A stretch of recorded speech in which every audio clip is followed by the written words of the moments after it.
গল্পের অনের নতুন আরেকটি ভিডিওতে সবাইকে স্বাগতম। আজকের গল্পের শুরুতেই আমরা দেখি ফেই নামের একজন ফাইটারকে, যে একা একাই অনেকগুলো ফাইটারের সাথে লড়াই করছে। ফেই মার্শাল আর্টে একদম এক্সপার্ট, তাই খুব সহজে সে সবাইকে হারিয়ে দিচ্ছে। কিন্তু হঠাৎ করে আরও অনেক ফাইটার এসে পড়ে, আর তাদের মধ্য থেকেই একজন ফেইকে জোরে আঘাত করে নিচে ফেলে দেয়। এই সময় ফেই অজ্ঞান হয়ে যেতে যেতে নিজের বাচ্চাকালের কথা মনে করতে শুরু করে, আর এইখান থেকেই শুরু হয় আসল গল্প। আমরা জানতে পারি ফেইয়ের বাবা অনাথ শিশুদের সাহায্য করতেন এবং তাদের থাকার জায়গা দিতেন। তিনি শুধু আশ্রয় দিতেন না, তাদের ভালো মানুষ হিসেবেও গড়ে তুলতে চাইতেন। একদিন তিনি ফায়ারিং নামে খুব অসুস্থ একটা বাচ্চাকে খুঁজে পান। ফেইয়ের বাবা তাকে নিজের আশ্রমে নিয়ে আসেন এবং তার চিকিৎসা করান। তিনি ফায়ারিংকে বলেন, তোমার কিছু হবে না, আমি আছি, আমি খুবই শক্তিশালী, আমাকে কেউ হারাতে পারে না। এই কথাগুলো ফেইয়ের জীবনে পরে অনেক বড় প্রভাব ফেলে। এরপর কয়েক বছর পর আমাদের দেখানো হয় ব্ল্যাক টাইগার নামের একটি ভয়ঙ্কর গ্যাংকে। এই গ্যাং শ্রমিকদের জোর করে তুলে নিয়ে যায় এবং তাদের দিয়ে কাজ করায়। যে কেউ তাদের বিরুদ্ধে দাঁড়ানোর চেষ্টা করে তার পরিণতি খুব খারাপ হয়।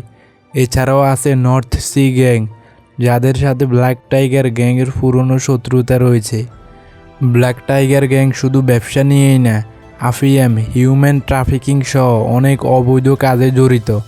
সহজভাবে বললে পুরো শহরটাই তাদের নিয়ন্ত্রণে। আর এই গ্যাংয়ের তিনজন বড় বস আছে, যাদের বলা হয় তিন টাইগার। প্রথম জনের নাম নর্থ এভিল, সে শ্রমিকদের নিয়ন্ত্রণ করে। দ্বিতীয় জনের নাম ব্ল্যাক রো, জুয়া ব্যবসা চালায়। আর তৃতীয় জনের নাম ওয়েল স্নেক, হিউম্যান ট্রাফিকিং করে। এই তিনজনের উপরেই আছে মাস্টার লি, যিনি পুরো গ্যাং চালান। সে তাদের নিজের ছেলের মতো দেখালেও আসলে সবাইকে ব্যবহার করে নিজের ক্ষমতা বাড়ানোর জন্য। এরপর আমরা দেখি ফেই আরও কিছু ফাইটারের সাথে ব্ল্যাক টাইগার গ্যাংয়ে যোগ দিতে আসে। কিন্তু ফেইয়ের উদ্দেশ্য অন্যরকম। সে গ্যাংয়ের অংশ হতে চায় না, সে গ্যাংয়ের ভিতর ঢুকে এটাকে ধ্বংস করতে চায়। আর তার লক্ষ্য হচ্ছে ফোর্থ টাইগার হওয়া। এরপর সবাইকে মাস্টার লির সামনে নিয়ে যাওয়া হয়। সেখানে লি সবার সামনে নিজের এক লোককে মেরে ফেলে, কারণ সে বিশ্বাসঘাতকতা করেছিল। এখানেই বোঝা যায় এই গ্যাংয়ে ভুলের কোনো ক্ষমা নেই। এরপর লি জ্বলন্ত লোহার রড সবার দিকে বাড়িয়ে দেয়। সবাই ভয় পেয়ে যায়, কিন্তু ফেই একদমই শান্ত থাকে। লি এতে খুব ইমপ্রেস হয়। আর এরপর লি সবাইকে চা দেয়, আর ইচ্ছে করে গরম চা তাদের হাতে ফেলে দেয়। সবাই ব্যথায় কাপ ফেলে দেয়, কিন্তু ফেই নিজের কষ্ট চেপে রাখে। এখানে বোঝা যায় এই দুনিয়ায় টিকে থাকতে হলে শুধু শক্তি না, মানসিক শক্তিও দরকার। এরপর লি ঘোষণা করে যে নর্থ সি টাইগারের মাস্টারকে যে মেরে আসবে সেই ফোর্থ টাইগার হবে। এরপর আমরা দেখতে পাই ফেই নর্থ সি গ্যাংয়ের মাস্টারের সাথে লড়াই করছে। দুজনের মধ্যে ভয়ঙ্কর ফাইট হয়। একটা সময় মনে হয় ফেই হারতে পারে, কিন্তু শেষ পর্যন্ত সে জিতে যায়।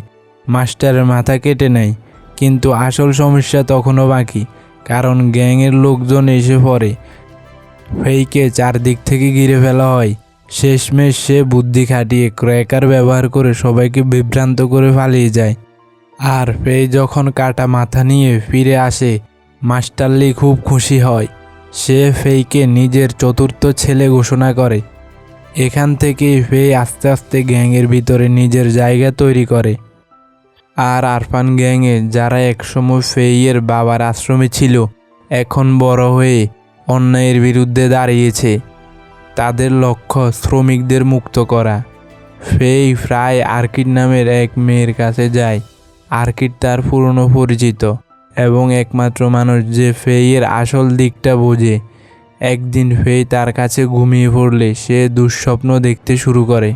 এই গিল্টার ফেনটাই তাকে ভিতর থেকে বদলে দিচ্ছিল। আমরা জানতে পারি ফেইয়ের বাবার শত্রুরাই তার আশ্রমে আগুন লাগিয়েছিল। ফেইয়ের বাবা সব বাচ্চাদের বাঁচালেও নিজে মারা যান। আর এখান থেকেই ফেইয়ের জীবনের লক্ষ্য ঠিক হয়ে যায় প্রতিশোধ। আমরা দেখতে পাই ফেই ধীরে ধীরে গ্যাংয়ের ভিতর শক্তিশালী হয়ে ওঠে। সে একে একে অনেক শত্রুকে সরিয়ে দেয় আর শ্রমিকদের মুক্ত করতে শুরু করে। পুরো শহর ধীরে ধীরে মাস্টার লির বিরুদ্ধে দাঁড়িয়ে যায়। ফেই সিদ্ধান্ত নেয় আর লুকিয়ে না, এবার সরাসরি লড়াই হবে। সে মাস্টার লিকে চ্যালেঞ্জ করে। দুজনের মধ্যে ভয়ঙ্কর ফাইট শুরু হয়। শুরুতে লি অনেক শক্তিশালী মনে হয়, কিন্তু ফেই ধীরে ধীরে তাকে হারিয়ে দেয়, কারণ এবার সে শুধু নিজের জন্য না, সবার জন্য লড়াই করছিল। শেষমেশ লি নিচে পড়ে যায় এবং মারা যায়। আর সব কিছু শেষ হয়ে যাওয়ার পর আমরা দেখতে পাই ফেই একটি নতুন অনাথ আশ্রম তৈরি করে। সে তার বাবার স্বপ্ন পূরণ করে, আর এখানেই তার জার্নি সম্পূর্ণ হয়। বন্ধুরা, এই ছিল আমাদের আজকের রেস অফ দ্য লেজেন্ড মুভির এক্সপ্লেনেশন।